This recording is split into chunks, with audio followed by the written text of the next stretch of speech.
get started, welcome to the program on soil health. I was just wondering why people decided they wanted to come to this meeting on soil health. Was it because of the free food?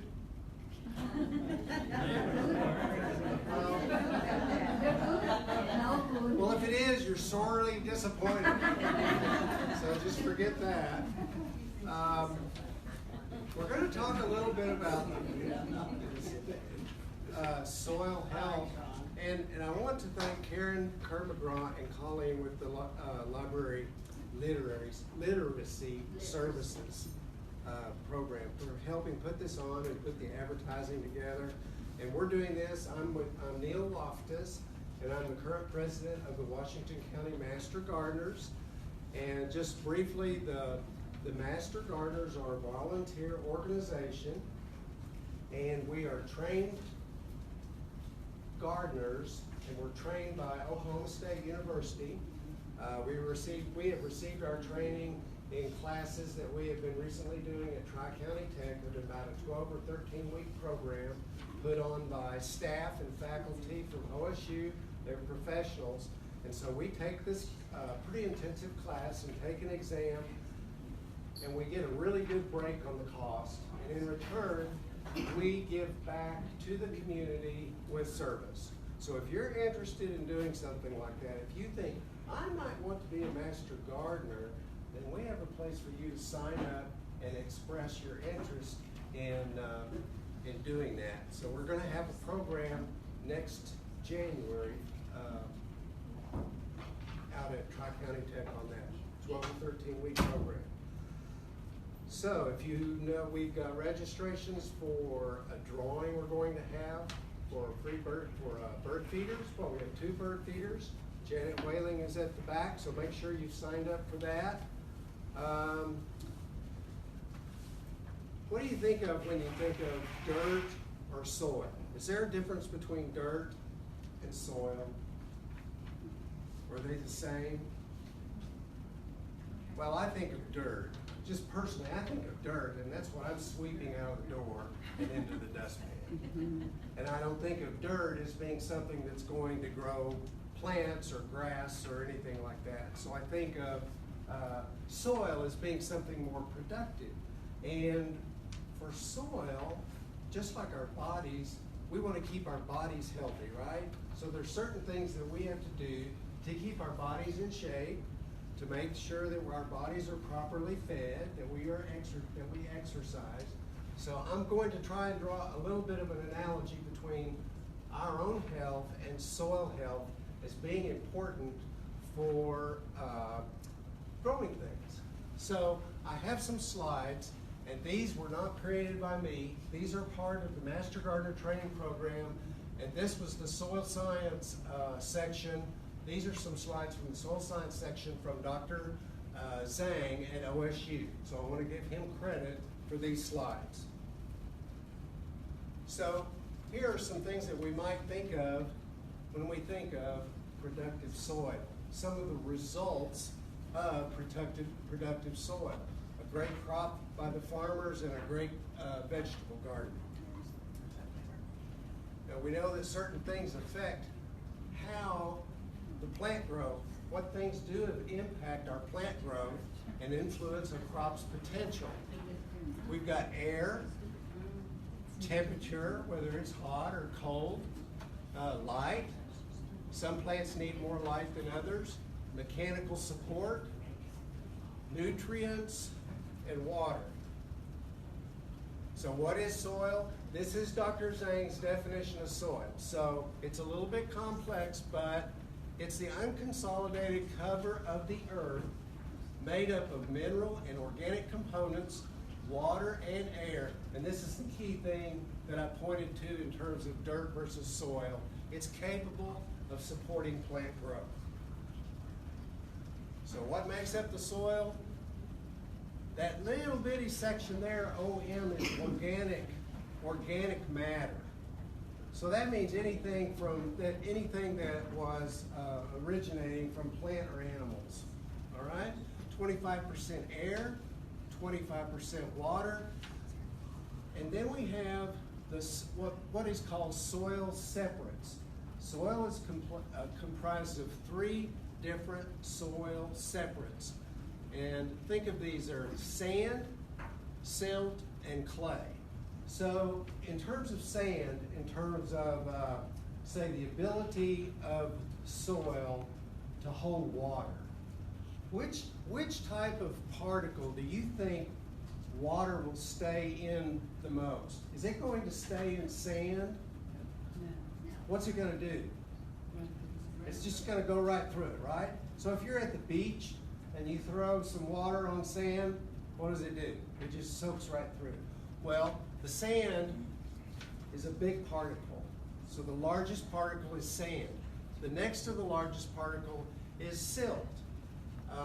And really that is just a size differential between the smallest particle of clay and the largest of sand.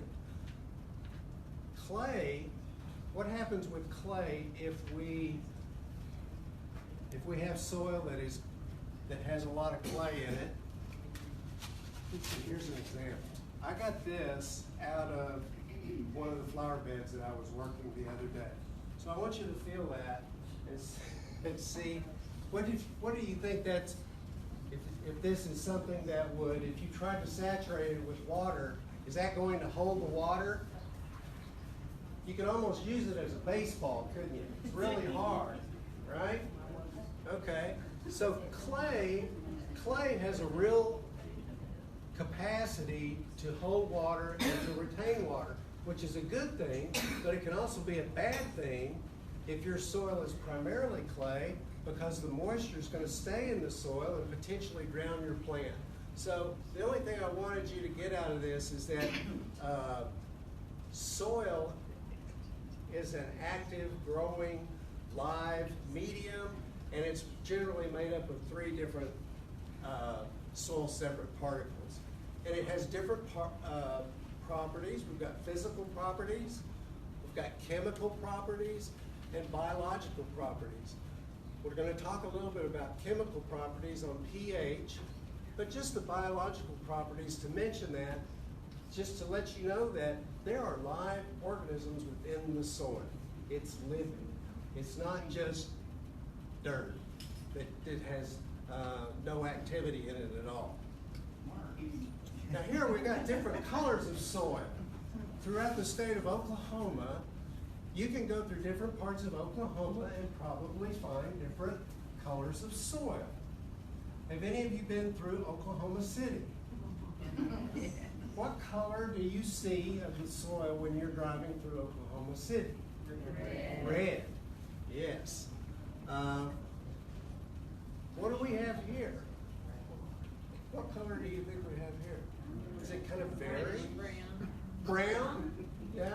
Okay. Well, this is good old Pistol Pete, and he's showing off different colors of soil in the 77 counties of Oklahoma. Here's a diagram that shows the composition for soil texture of those 3 components that I mentioned, clay, silt, and sand. So, have you ever heard of the term loam, sandy loam?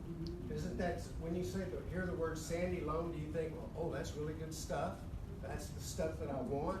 Well, we want a loam. We like that loam because it has components, or it's made up of all 3 of these components in the right proportion. So, too much clay, not good. Too much sand, not good. Too much silt is not good. So that clay loam right in the middle, that would be nice to have. So the ideal soil, it's going to have a medium texture, and air and water is going to be able to move through it, and it's going to have enough clay in it so that it's going to be able to hold the moisture but not retain it so much that it'll drown the plant. And it's going to have a nice, deep, permeable soil level. Ha ha, wish we had that here, right? I mean, that's more like Iowa and Illinois, where they have the topsoil comes down this deep, and ours may go down this deep. And the environment is good to for the roots and to go down deep for moisture. A little bit about pH. pH. Does anybody know what pH is? Familiar? Ever heard that before? Some of you? Well, pH is an important element of soil that we need to just have a basic understanding of, because it defines the relative acidity or basicity of the soil. So I'm going to give you an example. If the range, first of all, pure water is absolutely neutral, and so it has a pH of 7. Going down below 7, we're getting into the acidic soils or the acidic products. Up above that is more basic or alkaline. So if I have a stomach ache and I had some Mexican food and I've got a lot of acid buildup in my stomach, what am I going to reach for? No. I've got them right here. What are these? Tums. No, they're not Rolex. I'm going to reach for a Tums to take care of the acid in my stomach. Do you know what Tums are made of? Has everybody looked at the label on a Tums? It's calcium carbonate, an antacid. Okay, and if my soil is acidic, it's too acidic from the oak leaf. Generally, we have acidic soils here in Oklahoma. But if I've got too much, if my soil is too acidic, I need to put some calcium carbonate on my soil to reduce the acidity, and we call that lime. It's the same thing. If I look at the bag, it's calcium carbonate 95.5%. So I had trouble as a master gardener in my training figuring, okay, which way is acid, which way is alkaline, and which is up or down, and what do I need to do? What do I need to do? And Raylan, you can vouch for this. People saying we need to add one or the other to increase or decrease the pH. Well, I try to use it from an acid standpoint, that if I want to reduce the acid, I'm going to use my Tums or go buy a bag of lime. So that helps me remember that anyway. The pH is important because the pH impacts the ability of the plant to take benefit of the nutrients. The plant, in order to have a productive plant, it has a requirement for several nutrients, which are actually listed right here. But if the pH is in the acceptable range, you can see the dotted lines. Within that range, with that pH, the plant is able to utilize those nutrients at the best possible way. And if you get outside of that range, then the plant might either absorb too much or too little of these other nutrients. So through the Extension Office and through the Master Gardener Program, we try to emphasize that if you have a lawn or you're trying to grow a crop, it's important to test your soil and to at least know what your pH is, to know whether or not you need to add or if you have too much of a given nutrient. Yes, Karen? Yeah. So to test your soil, do you take it to the OSU Extension Office? How do you do that? Yes, that's a good question. You can take your soil sample to the OSU Extension Office, and what you'll do is you'll take your sample and you'll put it in a bag, and they'll send it, and I think it costs $10 to get a basic soil sample. Essentially, what you want to do to take a sample, say of your yard, you want to take a sample that goes down about if you can imagine a cord, actually there are tools at the extension office that you can rent. So if you want to do a soil sample of your lawn, go to the extension office, say you want to do a soil sample and borrow what's it called, a coring tool or something like that? Sampling tool. And they can even help you in explaining how to do the sample. But essentially, you want to take samples of about 15 or 20 different locations through your yard and mix them together in a bucket, mix it really thoroughly, and then put it into this bag, and you'll take it to the extension office for $10. Then you'll get a written report back in about 2 weeks from OSU explaining well, it's really going to indicate the pH and any needs for nitrogen, phosphorus, or potash. This is just a list of the nutrients that were on that previous slide to indicate that the plant really needs a lot of nutrients. Yes? Well, that, on there it says one of the secondary nutrients is calcium. Yes.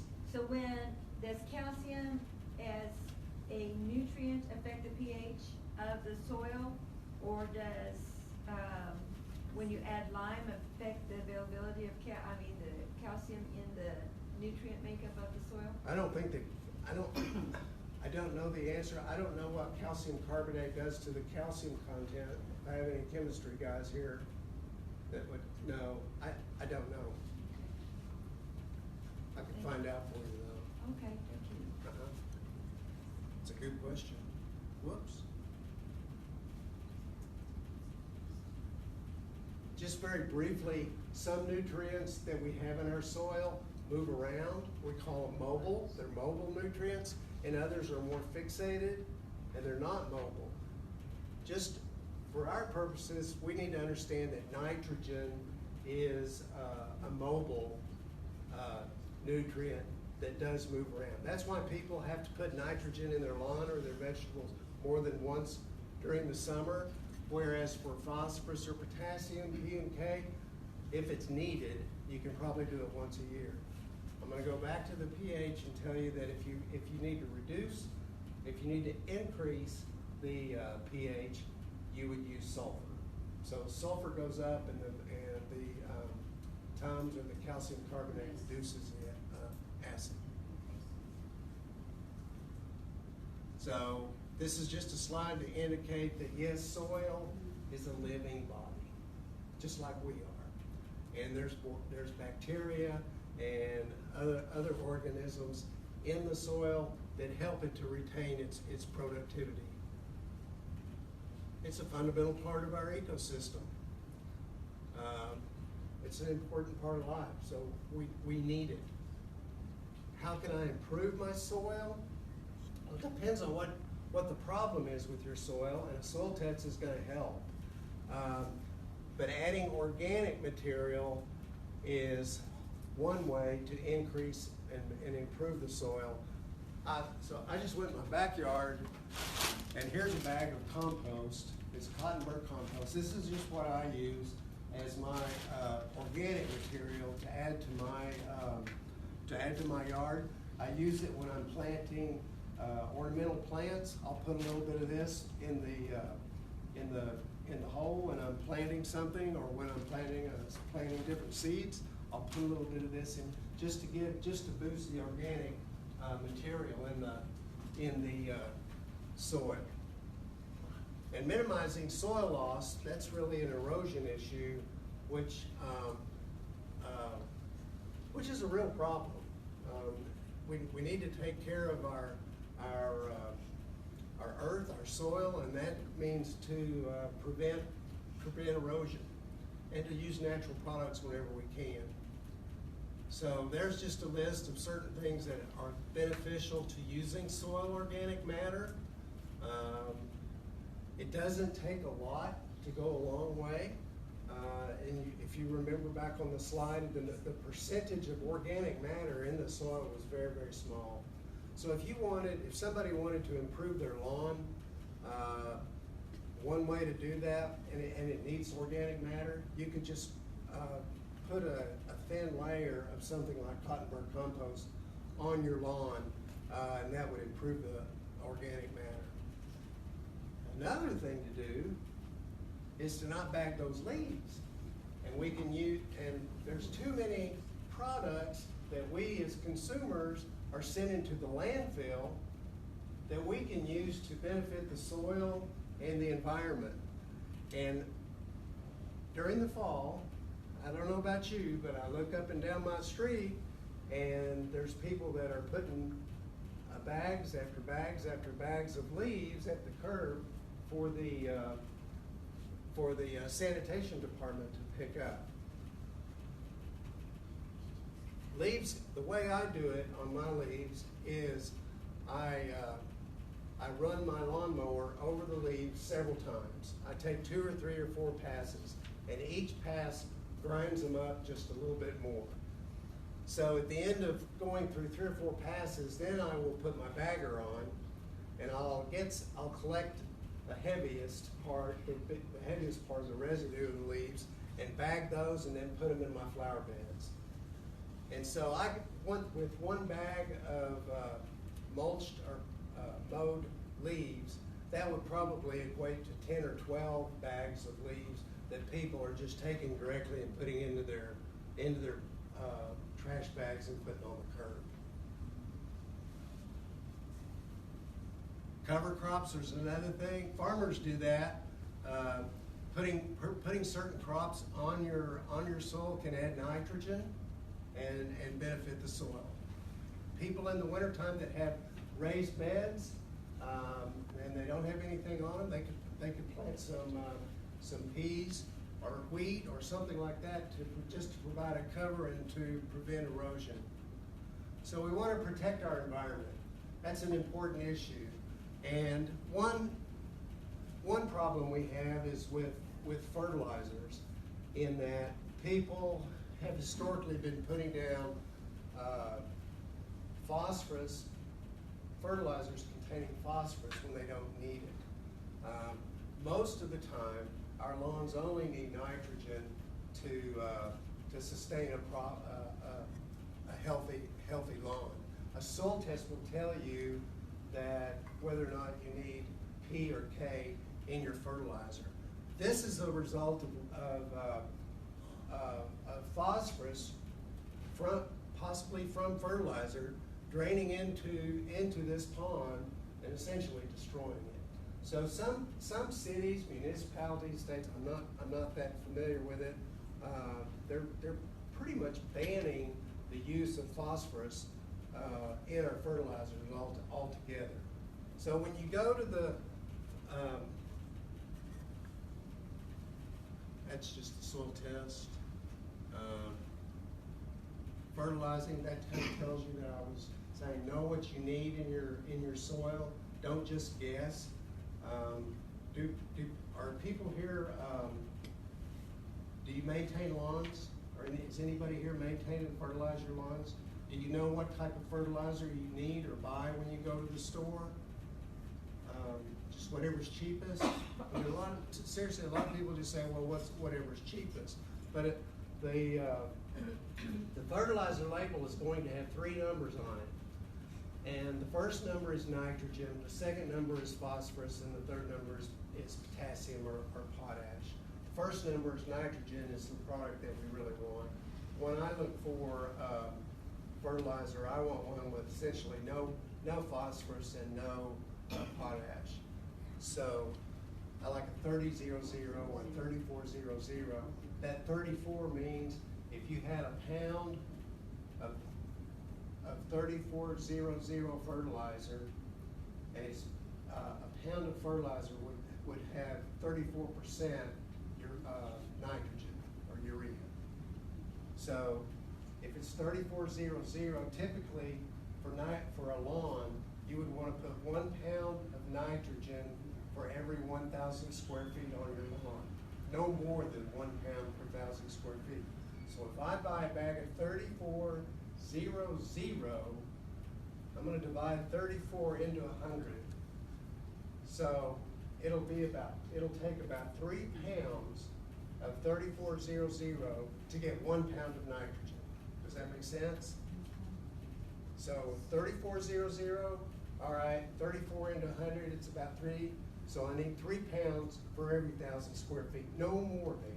You could even do half of that and then put the remaining down in another couple of weeks. Typically, if you're gonna fertilize a lawn, you don't wanna put it down on a dry lawn, you wanna put it down on a lawn that's been watered. That way it won't burn, because these fertilizers contain salts and can burn the lawn. So we want to fertilize according to our soil test recommendations, and like I said, we don't want to put more than 1 pound of nitrogen per 1,000 square feet. Phosphorus and potassium are typically not necessary. That's a calculation, and I'm not going to go into that. Don't bag it if you can. If you can just avoid it and use it in your lawn, then you're benefiting the environment. So, the master gardeners keep. Yes, you have a question. When you use a mulching mower, after a time, doesn't your thatch get so thick that it's really bad for your yard though? Well, I'm not an expert on this, but we've been told through our training that the mulching of the leaves does not create thatch. That's not really a creator of thatch. But if you do have a thatch problem, then you can visibly see it if you take a core out of your lawn and see that buildup of thatch. And typically for that, you just need to aerate the lawn. But I would not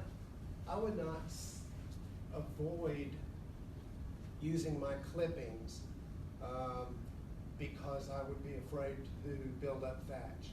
I do it in my lawn, and I don't have a thatch problem. It's a good question. Any others? Okay. Have you seen the gardens outside? The master gardeners have, we take on these beds as one of our community service projects, and we get a big kick out of it. So we've got a lot of master gardeners here today, and we're going to take a little tour outside and look at the beds. And the master gardeners have their name tags on here, so you can grab one. And if you have a question, then feel free to ask them. Now, I had the beds last year, and I had sunflowers. Did anybody see the sunflowers last year? Well, this is part of them from last year. So what I was going to do, if somebody would be interested, is we were going to just take some of these sunflower seeds from one of these pods and go plant them and see what they do. But would somebody like to come up here and see what comes out of this if you've never done it? Not me, but I don't have a mulcher. Yes? But I do have a weed eater. Yes? And a trash can. And I put my leaves in the trash can and with my weed eater. Oh.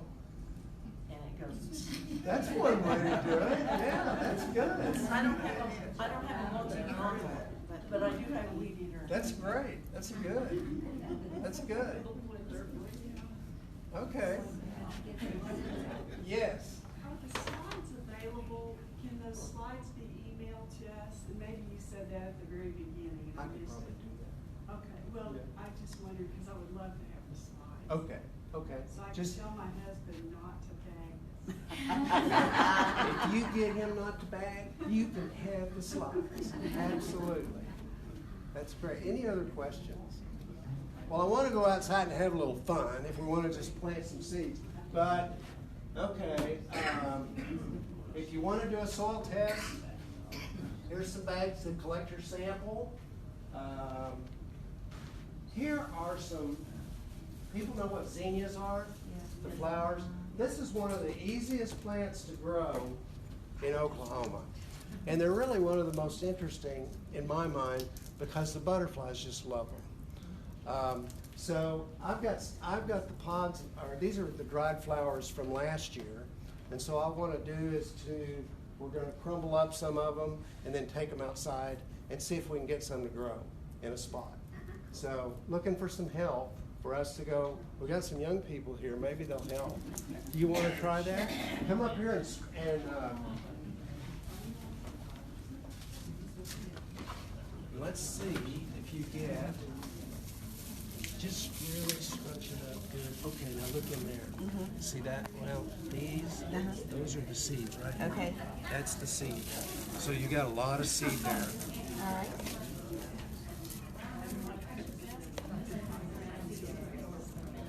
That was a really good one.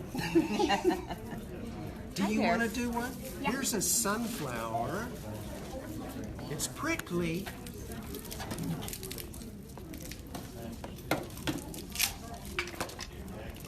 Do you see these? These are sunflower seeds in here.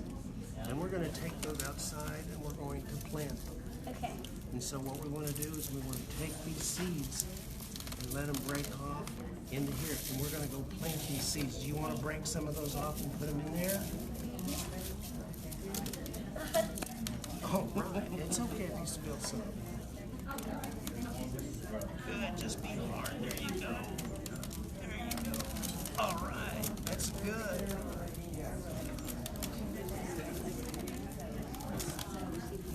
We got a lot of seeds in that one. That's great. Let's get another one in there too. This will be a different kind. We'll see what this one does. Yeah. Okay. You want to try to crumble this up and see if there's any seeds in it? See these seeds? Here's the flower. This is what we're going to plant. Isn't it pretty? Yeah. Yeah. So see what she's doing? She's crumbling that up to try to get some seeds. You want to do that? Okay. That's from last year's flower. See if you find any seeds. Some of you may not find seeds. You're doing a good job. Yeah. Did you get it all? Yeah. All right. You want to do another one? Yeah. Okay. Here you go. Has everybody signed up for the door prize? Anybody need to sign up for the door prize? If so, you need to do it now. Get ready. You haven't signed up? I signed. Did you? All right. There's some cute bird feeders back there, aren't they? Some awards Here's a whole bunch. Hannah, why don't you do this big one here? Someone in my See shoe. if there's any seeds in this one. Well, no, wait a minute. Let's get a good one. There, how about that one? A lot of them flick my Wait, face. probably do that. See what comes out.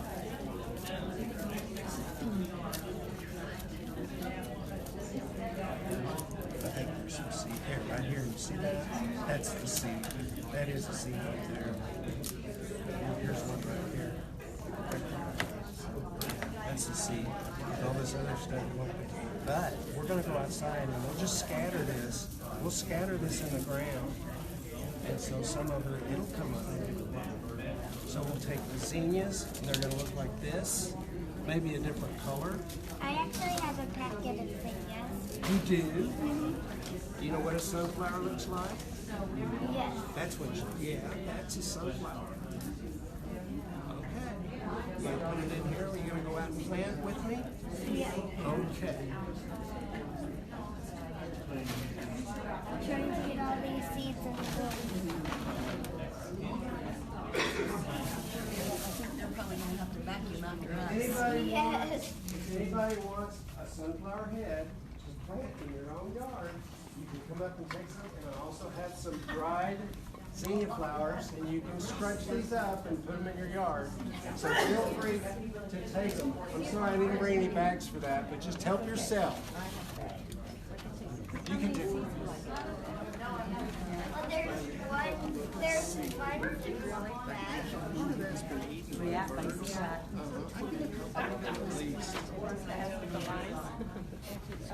Make sure you can see the seeds in it. And here's the zinnias. I'll just put this over here. That's like this. And this.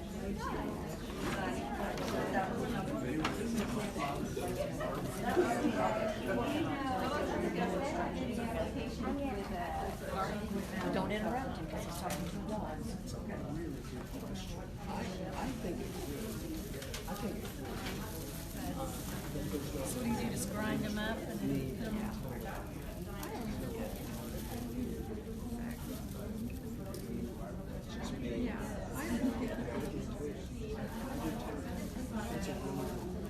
Is there some place, I mean, like, is there inspection or something? Can you tell there's seeds in there? Really tight down in there. I wrote this. Oh, yeah, I see that.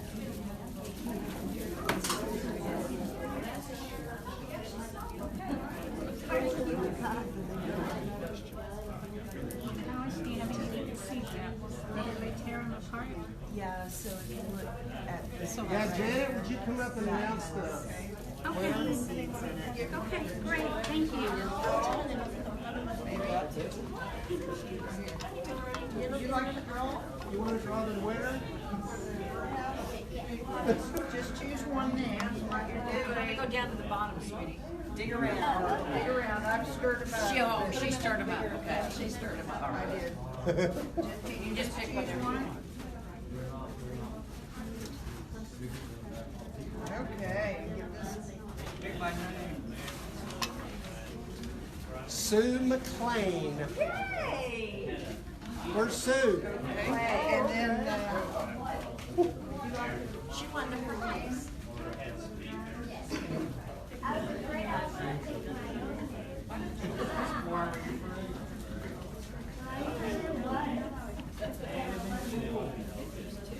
Oh, did you want me to come up here? Sure, come on up. is it Mary Robinson? Okay. Here, this is like it. I got it. No, I don't think so. I think there's some. See, there's some. He told her to break them up, somebody's gotta help her. Okay, those are your plans. Yeah.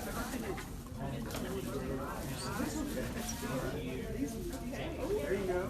You're welcome. Those were donated to us by Tractor Supply. Get It'd be nice if you would buy